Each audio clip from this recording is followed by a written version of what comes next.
Genesis chapter 45. The truth revealed. Joseph could no longer restrain himself in the presence of all his attendants, so he cried out, "Have everyone withdraw from me." So no one attended him when he made himself known to his brothers. But his sobs were so loud that the Egyptians heard him, and so the news reached Pharaoh's house. "I am Joseph," he said to his brothers. "Is my father still alive?" But his brothers could give him no answer, so dumbfounded were they at him. "Come closer to me," Joseph told his brothers. When they had done so, he said, "I am your brother Joseph, whom you sold into Egypt. But now do not be distressed, and do not be angry with yourselves for having sold me here. It was really for the sake of saving lives that God sent me here ahead of you. The famine has been in the land for 2 years now, and for 5 more years cultivation will yield no harvest.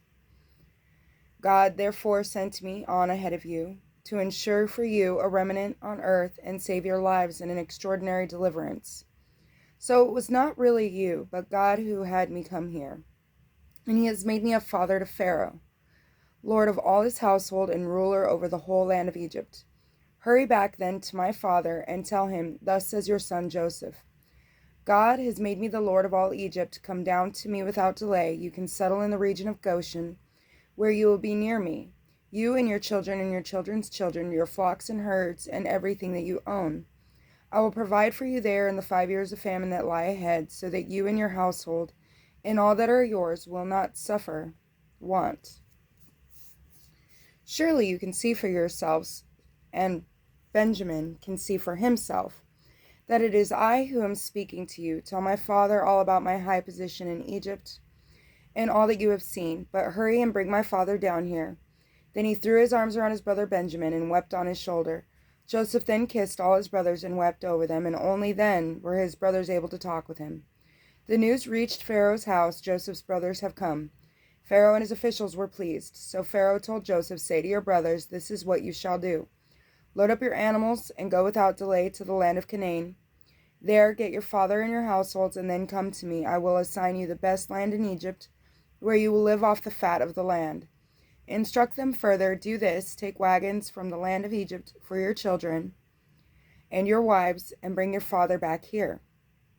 Do not be concerned about your belongings, for the best in the whole land of Egypt shall be yours." The son of Israel acted accordingly. Joseph gave them the wagons as Pharaoh had ordered, and he supplied them with provisions for the journey. He also gave to each of them for the journey. He also gave to each of them a set of clothes, but to Benjamin he gave 300 shekels of silver and 5 sets of clothes. Moreover, what he sent to his father was 10 donkeys loaded with the finest produces of Egypt, and another 10 loaded with grain and bread and provisions for his father's journey. As he sent his brothers on their way, he told them, "Do not quarrel on the way." So they went up from Egypt and came to the land of Canaan to their father Jacob. When they told him, "Joseph is still alive, in fact, it is he who is governing all the land of Egypt," he was unmoved, for he did not believe them. But when they recounted to him all that Joseph had told them, and when he saw the wagons that Joseph had sent to transport him, the spirit of their father Jacob came to life. "Enough," said Israel. "My son Joseph is still alive. I must go and see him before I die." Genesis chapter 46. Migration to Egypt. Israel set out with all that was his. When he arrived at Beersheba, he offered sacrifices to the God of his father Isaac. There God speaking to Israel in a vision by night called Jacob. "Jacob," he answered. "Here I am."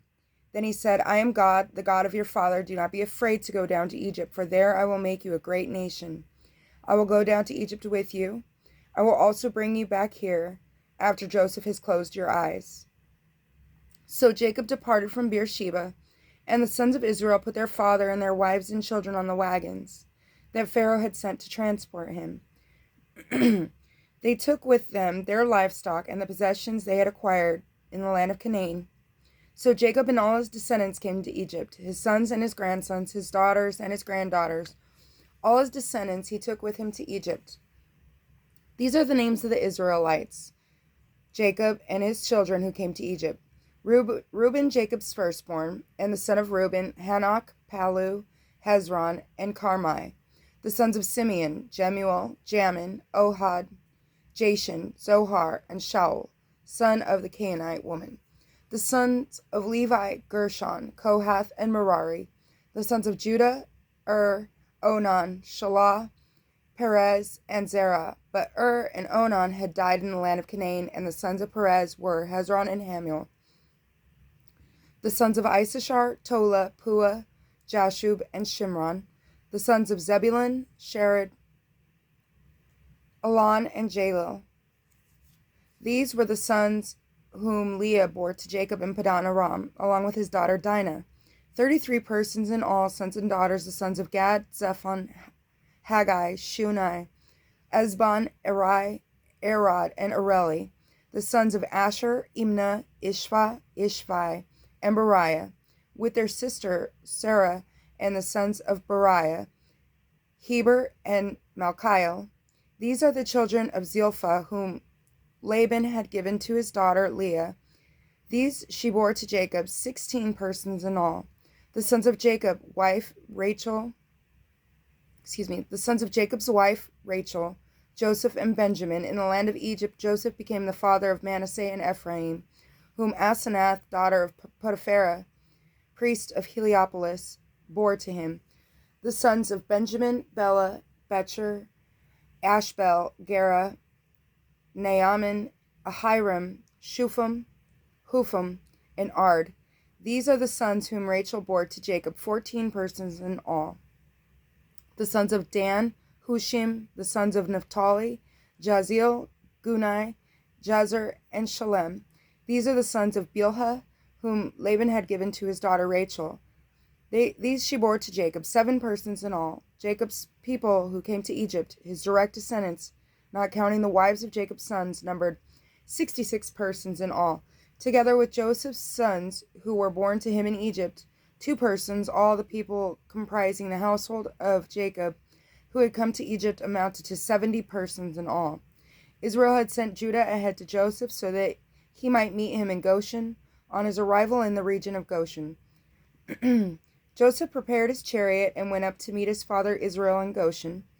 As soon as Israel made his appearance, Joseph threw his arms around him and wept a long time on his shoulder. And Israel said to Joseph, "At last I can die, now that I have seen for myself that you are still alive." Joseph then said to his brothers and his father's household, "I will go up and inform Pharaoh, telling him, my brothers and my father's household, whose home is in the land of Canaan, have come to me. The men are shepherds, having been owners of livestock, and they have brought with them their flocks and herds, as well as everything else they own. So when Pharaoh summons you and asks what your occupation is, you must answer, 'We, your servants, like our ancestors, have been owners of livestock from our youth until now, in order that you may stay the region of Goshen, since all shepherds are abhorrent to the Egyptians." Genesis chapter 47. Settlement in Goshen. Joseph went and told Pharaoh, "My father and brothers have come from the land of Canaan, with their flocks and herds and everything else they own, and they are now in the region of Goshen." He then presented to Pharaoh 5 of his brothers whom he had selected from their full number. When Pharaoh asked them, "What is your occupation?" they answered, "We, your servants, like our ancestors, are shepherds. We have come," they continued, "in order to sojourn in this land. For there is no pasture for your servants' flocks, because the famine has been severe in the land of Canaan. So now please let your servants settle in the region of Goshen." Pharaoh said to Joseph, "Now that your father and your brothers have come to you, the land of Egypt is at your disposal. Settle your father and brothers in the pick of the land. Let them settle in the region of Goshen. And if you know of capable men among them, put them in charge of my livestock." Then Joseph brought his father Jacob and presented him to Pharaoh. And Jacob blessed Pharaoh. Then Pharaoh asked Jacob, "How many years have you lived?" Jacob replied, "The years I have lived in a wayfarer amount to 130. Few and hard have been these years of my life, and they do not compare with the years that my ancestors live as wayfarers." Then Jacob blessed Pharaoh and withdrew from his presence. Joseph settled his fathers and brothers and gave them a holding in Egypt, on the pick of the land in the region of Ramses, as Pharaoh had ordered, and Joseph provided food for his father and brothers and his father's whole household down to the youngest. Joseph's land policy. Since there was no food in all the land because of the extreme severity of the famine, and the lands of Egypt and Canaan were languishing from hunger, Joseph gathered in as payment for the grain that they were buying, all the money that was to be found in Egypt and Canaan, and he put it in Pharaoh's house. When all the money in Egypt and Canaan was spent, all the Egyptians came to Joseph pleading, "Give us food. Why should we perish in front of you, for our money is gone?" "Give me your livestock if your money is gone," replied Joseph. "I will give you food in return for your livestock." So they brought their livestock to Joseph, and he gave them food in exchange for their horses, their flocks of sheep, and herds of cattle, and their donkeys. Thus he supplied them with food in exchange for all their livestock in that year. That year ended, and they came to him in the next one and said, "We cannot hide from the Lord that, with our money spent and our livestock made over to my Lord, there is nothing left to put at my Lord's disposal except our bodies and our land. Why should we and our land perish before your very eyes? Take us and our land in exchange for food, and we will become Pharaoh's slaves, and our land his property. Only give us seed that we may survive and not perish, and that our land may not turn into a waste." So Joseph acquired all the land of Egypt for Pharaoh. Each of the Egyptians sold his field, since the famine weighed heavily upon them. Thus the land passed over to Pharaoh, and the people were reduced to slavery from one end of Egypt's territory to the other. Only the priests' lands Joseph did not acquire, since the priests had a fixed allowance from Pharaoh, and lived off the allowance Pharaoh had granted them. They did not have to sell their land. Joseph told the people, "Now that I have acquired you and your land for Pharaoh, here is your seed for sowing the land. But when the harvest is in, you must give a fifth of it to Pharaoh, while you keep 4/5 as seed for your fields, and as food for yourselves and your households, and as food for your children. You have saved our lives," they answered. "We have found favor with my Lord. Now we will be Pharaoh's slaves." Thus Joseph made it a statute for the land of Egypt, which is still in force, that a fifth of its produce should go to Pharaoh. Only the land of the priests did not pass over to Pharaoh. Israel blesses Ephraim and Manasseh. Thus Israel settled in the land of Egypt in the region of Goshen. There they acquired holdings. There they acquired holdings, were fertile, and multiplied greatly. Jacob lived in the land of Egypt for 17 years. The span of his life came to 147 years. When the time approached for Israel to die, he called his son Joseph and said to him, "If it pleases you, put your hand under my thigh as a sign of your enduring fidelity to me. Do not bury me in Egypt. When I lie down with my ancestors, take me out of Egypt and bury me in their burial place." "I will do as you say," he replied, but his father demanded, "Swear it to me." So Joseph swore it to him. Thus Israel bowed at the head of the bed. Genesis chapter 48. Sometime afterward, Joseph was informed, "Your father is failing." So he took along with him his 2 sons, Manasseh and Ephraim. When Jacob was told, "Your son Joseph has come to you," Israel rallied his strength and sat up in bed. Jacob then said to Joseph, "God Almighty appeared to me at Luz in the land of Canaan. And blessing me, he said, I will make you fertile and multiply you and make you an assembly of peoples. And I will give this land to your descendants after you as a permanent possession. So now your 2 sons who were born to you in the land of Egypt before I joined you here shall be mine. Ephraim and Manasseh shall be mine, as much as Reuben and Simeon are mine.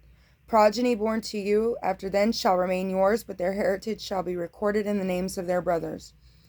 I do this because when I was returning from Padan, your mother Rachel died to my sorrow during the journey in Canaan. While we were still a short distance from Ephrath, I buried her there on the way to Ephrath, now Bethlehem. When Israel saw Joseph's sons, he asked, "Who are these?" "They are my sons," Joseph answered his father, "whom God has given me here." "Bring them to me," said his father, "that I may bless them." Now Israel's eyes were dim from age. He could not see them well. When Joseph brought his sons close to him, he kissed and embraced them. Then Israel said to Joseph, "I never expected to see your face again, and now God has allowed me to see your descendants as well." Joseph removed them from his father's knees and bowed down before him with his face to the ground. Then Joseph took the 2, Ephraim with his right hand to Israel's left, and Manasseh with his left hand to Israel's right, and brought them up to him. But Israel, crossing his hands, put out his right hand and laid it on the head of Ephraim, although he was the younger, and his left hand on the head of Manasseh, although he was the firstborn. Then he blessed them with these words, "May the God in whose presence my fathers Abraham and Isaac walked, the God who has been my shepherd from my birth to this day, the angel who has delivered me from all harm, bless these boys, that in them my name be recalled and the names of my fathers Abraham and Isaac, and they may become teeming multitudes upon the earth." When Joseph saw that his father had laid his right hand on Ephraim's head, this seemed wrong to him, so he took hold of his father's hand to remove it from Ephraim's head to Manasseh's, saying, "This is not right, father. The other one is the firstborn. Lay your right hand on his head." But his father refused. "I know it, son," he said. "I know. That one too shall become a people, and he too shall be great. Nevertheless, his younger brothers shall surpass him, and his descendants shall become a multitude of nations." So he blessed them that day and said, "By you shall the people of Israel pronounce blessings, saying, God make you like Ephraim and Manasseh." Thus he placed Ephraim before Manasseh. Then Israel said to Joseph, "I am about to die, but God will be with you, and will restore you to the land of your ancestors. As for me, I give to you, as to the one above his brothers, Shechem, which I captured from the Amorites with my sword and bow." God bless you.